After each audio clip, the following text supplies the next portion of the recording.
પ્રધાનમંત્રી નરેન્દ્ર મોદી આજે દિલ્હીમાં સોલ લીડરશિપ કોન્ક્લેવનું કરશે ઉદ્ઘાટન। ભૂતાનના વડાપ્રધાન દાશો શેરિંગ તોબ્ગે રહેશે ઉપસ્થિત। તો પીએમ આજે 98માં મરાઠી સાહિત્ય સંમેલનનું પણ કરશે ઉદ્ઘાટન।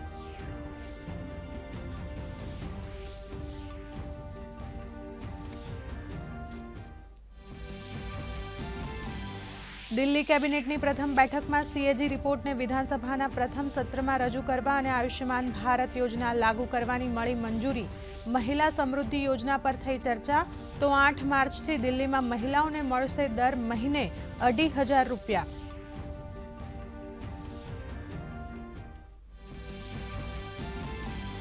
નાણામંત્રી કનુભાઈ દેસાઈએ 3,70,250 કરોડનું બજેટ કર્યું રજૂ। તો રાજ્યની 6 એન્જિનિયરિંગ કોલેજમાં એઆઈ લેબ બનાવવાની જાહેરાત।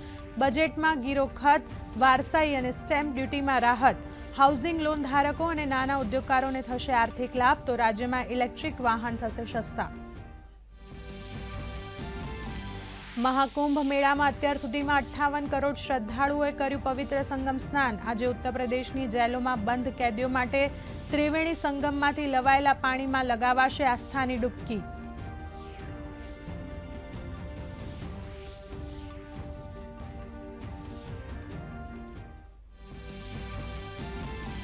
વિદેશ મંત્રી એસ જયશંકરે કહ્યું, G20 દેશોના દ્રષ્ટિકોણમાં સુમેળ સ્થાપિત કરીને અરસપરસના એજન્ડાને વધારવો જરૂરી।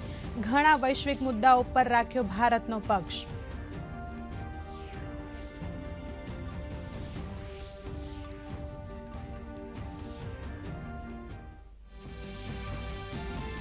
મૂળ ભારતવંશી કાશ પટેલ બન્યા એફબીઆઈના નવા ડાયરેક્ટર। અમેરિકાની સેનેટ તરફથી મળી મંજૂરી। કાશ પટેલ 51-47 વોટ સાથે બન્યા એફબીઆઈ ડાયરેક્ટર।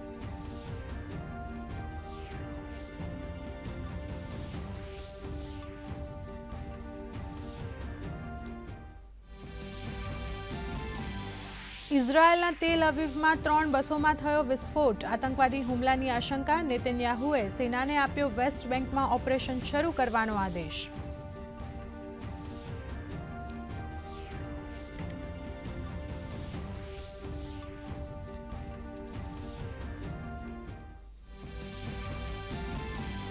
અને ચેમ્પિયન્સ ટ્રોફીમાં ભારતે બાંગ્લાદેશને હરાવી કરી વિજયી શરૂઆત। શુભમન ગિલની શાનદાર સદી। મોહમ્મદ શામીએ વનડે મેચોમાં સૌથી ઓછા બોલમાં 200 વિકેટ લેવાનો બનાવ્યો રેકોર્ડ। તો 21 વર્ષ બાદ ચેમ્પિયન્સ ટ્રોફીમાં નવી ટીમની એન્ટ્રી। અફઘાનિસ્તાન અને સાઉથ આફ્રિકા વચ્ચે આજે મુકાબલો।